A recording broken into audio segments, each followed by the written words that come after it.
Okay, gentlemen, Tristan and Thomas are once again MIA. We again suspect that Tristan has been kidnapped by Thomas, so we are once again going to make entry and search for them. Stealth is of utmost importance for this mission, which is why we've kitted out the 300 Blackout guns, the Q Honey Badgers, and we're gonna go and try and what the f are you doing? I'm putting on camo.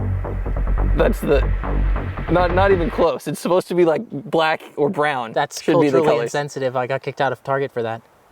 This is not better, that's for sure. I'm gonna blend in. That's the most reflective color, Joe. No, it's not. That's what white is. I'm culturally it's reflective. I'm allowed to do this. This is the only camo I can wear.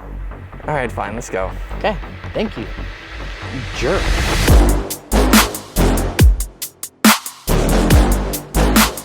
Hey guys, welcome back to another video. Today, we are doing our most expensive review yet. Yes. This is two, not one, but two Honey Badger SBRs, and we have them. We're gonna review them so that you know, should you spend like $4,000 on one of these?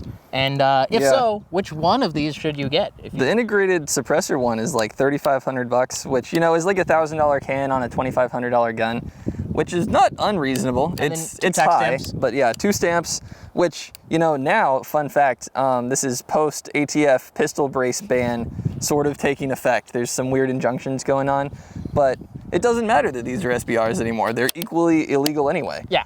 Even though these were purchased legally, like we didn't steal them, obviously. These were blatantly purchased legally. Yes, at a store that we actually worked at. Yep. But yeah, we'll go over them and we'll see if they're cool and play a little hot or not after maybe. Yeah, let's kind of get into the review. Yeah. Okay guys, so the first drill that we're running, we're doing a super silent drill. This does have first round pop. You'll notice I don't have ears in because this is hearing safe. We do not need ears today. It's kind of based, kind of cool. My ears won't blow up or ring. So we're gonna do one drill, 2 taps. So 1, 2, reload and shoot the second target. Silence is necessary. So we are shooting Thomas and Tristan today because they didn't show up for this video. It's quiet because they're asleep. It's quiet because they're asleep. So we're gonna sneak in, we're gonna take them out. And yeah, I have to run my own timer because HR has to run the camera. Bug, big old bug. Okay, ready?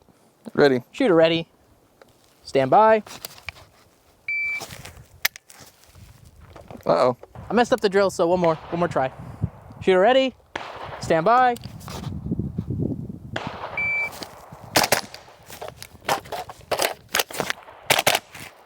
That was horrible. That was very bad. All right, well, let's go look. Did the shot timer pick up the time? Yes. No, it did not. Yeah, it might not because suppressor. Yeah. So to give you an idea of how quiet these are, the shot timer's still going, so I don't know if that was in focus or not, but A-zone, that's bad. So I pulled heavily, and then same thing here, apparently. And I pulled heavily. So not my best work. It's kind of hard when you're shooting your own people, so I just didn't want to do it. Joe's a heavy puller. I'm a heavy puller. Not a... Hey! All right, my turn. Let's see if I can take out Tristan and Thomas a little bit quicker than Joe. Shooter ready. The rest of the range is also ready. I guess I should just go because they'll be shooting forever. Anyway, stand by. Ah. Ah. Very slow, as you can tell by my screaming. I don't really remember which hits were Joe's, but I'm pretty sure the really bad ones are mine. No, that one was mine. Was it? I got a Charlie, remember? I guess so. You got both alphas. 2 alphas on 2 alphas, possibly one pretty alpha, close. one Charlie on the next one. And yeah, so not bad. So you only shot 1 shot better than me. True.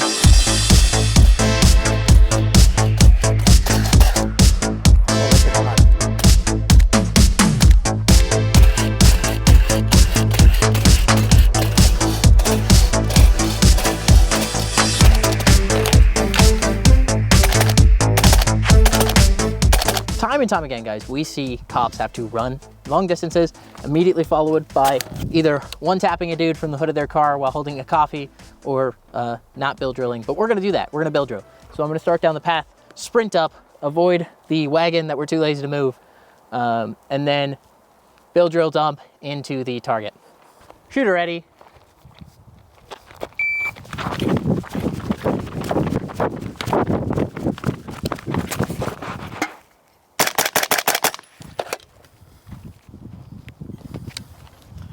Again, I think that was 10 seconds.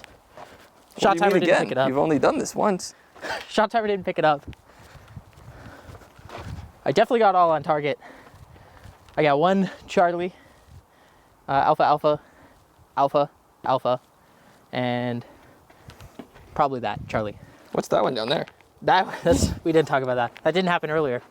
That's for sure. I think that just happened. I think that someone did that. Do you think they're still here? Someone did that. That wasn't me. All right, I'm gonna get my cardio in for the month, and it's only like the 4th, so same drill, a little bit of a run, a little bit of a bill drill, and we'll time it, sort of. Stand by.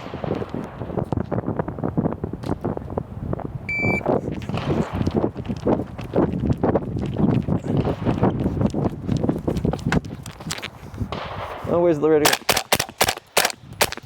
Pretty sure at least one of those was a mic, because I am a bad shooter, and because thermals are not fast to shoot with. Well, if the target was hot, it would be. True. That wasn't a thermal though, that's a red dot. True. 1. There were 4 on here when we started. 2, 3, 4, 5, 6, 7, 8, 9. So yeah, 1 mic over here, a Delta, 2 Charlies, The rest and alphas. rest alphas. Nice, dude. Okay, guys, so let's talk about the Q Honey Badger and kind of what it is first. First of all, it's a 7.5-inch barreled 300 Blackout SBR, which is got a really cool anodizing finish, and no 2 are the same, as evidenced by our 2 that are not the same. And we're not knocking Q for that. That's pretty common. FN has that with the Scars. Geisley has that with a lot of their green and tan guns. And they kind of do it intentionally. Yeah, from it my adds. understanding. Yeah, They you say know. it adds character. This one's more FDE. This one's more actually the champagne color. Like this upper almost matches the lower. That's a pretty dark one. This is They a overcooked darky it. boy.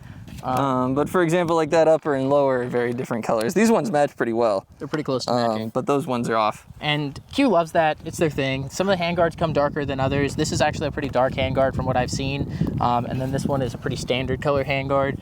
They're super cool, 300 Blackout SBRs. And the more important part is that they were kind of first in terms of the 300 Blackout realm. Yeah, Q and Kevin over there, my understanding is he played a pretty big role in helping develop the 300 Blackout as a cartridge, which was originally more of like a 115 grain projectile out of like an 8 or 9 inch barrel, I think, was the original standard. Now with super fast rifling, you can do super heavy slubs coming out of like a 5-inch barrel, which is awesome for bag guns and stuff. And they also pioneered the 1-in-5 twist. So they were, for a long time, the only company that was using the 1-in-5 twist rate on 300 Blackout subs coming out of their barrels.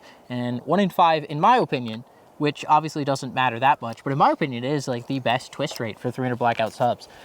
This one's equipped with a Trash Panda suppressor, which is mated to their Cherry Bomb muzzle brake, so it comes off, and you can put it on any other gun. Direct thread. That's a direct Honey Badger thread, can that you can only buy when you get the integrally suppressed version of the Honey Badger. This is the Honey Badger silencer. They don't sell this on its own. If you want it, you have to buy this one. Hence the owner buying 2 Honey Badgers. So. Yeah, let's talk about our kind of experience shooting these, and granted, we don't have a whole ton of experience shooting these. One thing about our videos, boys, is the footage you see is the majority of the amount of time we spend shooting the guns. Yeah. In preparing B-roll for our montage, we got a round stuck in the chamber. It did light strike. I don't know if you can see that in there. You're angling it really poorly, so.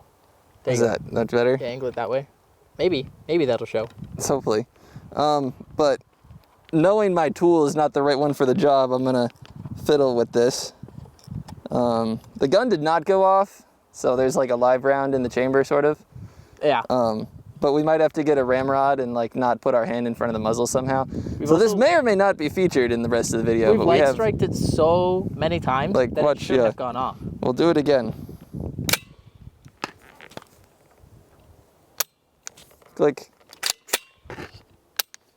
So if you guys aren't aware, that's actually not a good sound. The gun's supposed to shoot when you do that. We've had some malfunctions. We're including that footage. I mean, like, they're super lightweight, which is why people like them. They're so lightweight, I feel like I would break it. Like, I could go buy a Rattler or like a 9-inch MCX for under 3 grand, probably under 2,500 bucks pretty easily. And those are guns that you see people picking up for professional use. With these two, we've had malfunctions out of both of them already with probably 100-ish rounds. And we understand like subsonic guns get dirty, suppressors make guns dirty. But 100 rounds. Besides the point though, like I want my gun to run a little bit longer than that without needing a full disassembly and cleaning. Okay. Bruh. Killed him, dude. I killed him. Okay, there was a bug on me. Okay, guys, so this is a 5.56 suppressed, so I can kind of give you a sound idea. I've got ears in because this is definitely something you want ears for. So this is 5.56 suppressed. You definitely want ears for this. It's very loud. Okay, now I have the 300 Blackout AR. I have 1 round chambered that is supersonic, and then I'm gonna follow it up with some subsonic ammunition. So this is a super, and you can hear that, that's pretty loud. That also gets rid of the first round pop. So this is now sub. And for sub, I don't need ears, but I'm gonna show you the other one now too. So this is the 300 Blackout AR that HR runs, and I have 1 round loaded that is super, followed by subs. He has the CGS Hyperion K on here, so you'll hear the first round pop again, followed by the rest of the rounds not so loud. That's that super and sub. Sub is just a whisper. It is worth noting that this is significantly louder.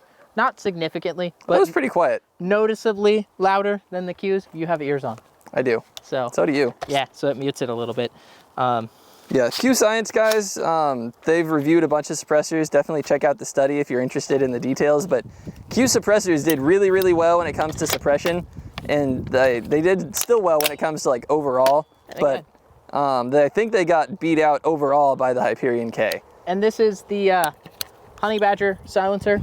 Again, this is actually just a bunch of subs because why not? So you'll hear the first round pop. First round pop, it's still hearing safe, so I can actually take my ears out. It's just a little bit louder. So that one, it's a little bit loud. It's not super comfortable to the ears. And then the rest of it, super quiet. That was a failure to fire.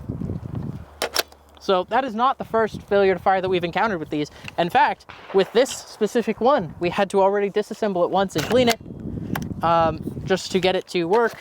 And to get the round unstuck from the chamber. And to get the round unstuck. I'm gonna do it again. So what I'm gonna have to do, I'm guessing with this one, and this is the thing that blew up on my Sugar Weasel, which is why it's weird that we're having issues with the bolt carriers on these. I'm gonna have to take the bolt carrier out of this one, put it into this one, and then it will fire. I'm gonna guess. So we're gonna cut back once I do that. Okay, so I lied. I put the Sons of Liberty bolt carrier in this. I'm gonna guess that now it's gonna fire, and it fired. So it's not because the bolt carrier group is breaking, but just because the gun's getting so dirty that it is causing issues. That's the theory. Because we cleaned the same bolt carrier group and put it back in, and then it started working. We cleaned it and put it back in, and it started working. But like again, we put 250 rounds. We started with 1,000. We'll try and give you guys a total round count at the end of the day. We'll put a round count somewhere, but we haven't put that many rounds through Not even half the ammo we brought has been shot total today. It's absurd to be having. So less than probably 250 rounds through both guns combined. Yeah, honestly, it's kind of ridiculous. So, okay, we are suppressor noobs, and before we have an issue with their gun, and that is a problem, because we think it is. We think that you should be able to fire more than like 3 mags through a gun without it malfunctioning. So we're gonna see if it's ammo or if it's gun related, or just if we can replicate the issue with a gun that costs way less. Anyway, what's gonna happen is we are going to shoot 80 rounds through this. So this is an $80 test for you guys. So don't forget to buy merch and press the subscribe button. Remember guys, you gotta buy 80 pieces of merch to pay for this test. 80 pieces of merch to pay for this, or committee coffee. If you can get an $800 order, use Desktop 420 for 10% off.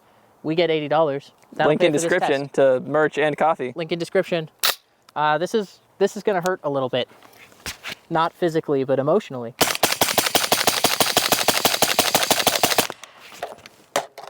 I'm glad I got that buffer system figured out. Yeah, it's cycling. Left it. Enter 2. It's not sending. It's got to be pretty well. Going great. A work in progress. The stuck round in the chamber didn't happen on that. The stuck round in the chamber did not happen. And any malfunction we did have quickly caused or fixed by doing pretty quick fix. Tap or rack. Kind of weird. So I think it is safe to say, after my limited research, and you guys can roast me, that that's not a normal problem to have on your $4,000 SBR. Closing thoughts, guys. So these are the Q Honey Badgers, and we got both of them. And worth mentioning, from the factory, they come with the Radian safety selector. It's an 89 degree. The Talon 89 degree safety selector, and also Talon small boy, whatever they call that charging one, handle, and a Geisley 2-stage trigger. Yeah, Geisley 2-stage trigger. Very good. And I think the SD AE, the 3.5 pound total pull one, flat face. Yep. And these are really cool, stocky boys with a custom buffer system. The proprietary, so that it gets a little bit $500 of the price right there, actually. Not literally even kidding. $500 of the price. Yeah. And our overall impression of these is kind of like buy something else if you have money to spend. Like, this might not be what you spend it on unless you already own everything else. If you own a bunch of guns and you want something really, really cool, this is really, really cool. They look really cool. They are really cool. There's a reason that professionals don't go and grab a honey badger when they want something that shoots 300 Blackout. Right. Yeah. That's the easiest way to say it. Aside from that, the two, we've decided we like this guy way better because the integrally suppressed one, the SD, yeah, you get that really cool honey badger silencer. That's the only way to get it. But if you hold it here where the rail is, it'll burn your hand. It burns your hand. It gets too hot. So you're holding it back here anyway. And also the M-lock doesn't work. And the M-lock doesn't work because it's like a millimeter under the rail. So you basically get this effective rail length anyway. You get that much rail estate. Yeah. On this gun. I understand Q's a small shop, and that's part of the reason that these guns are expensive. Part of the reason they're expensive is because they're hypebeast guns. They're hypebeast guns. They claim they're like the best guns ever, and you're too poor if you can't buy one. But here I we don't are. think Q claims that. With two of them. Yeah, we do have two that we didn't pay for. And we didn't pay for them. And we are poor. Too poor, even. Yeah. Like, the ammo for this video is going to cripple us.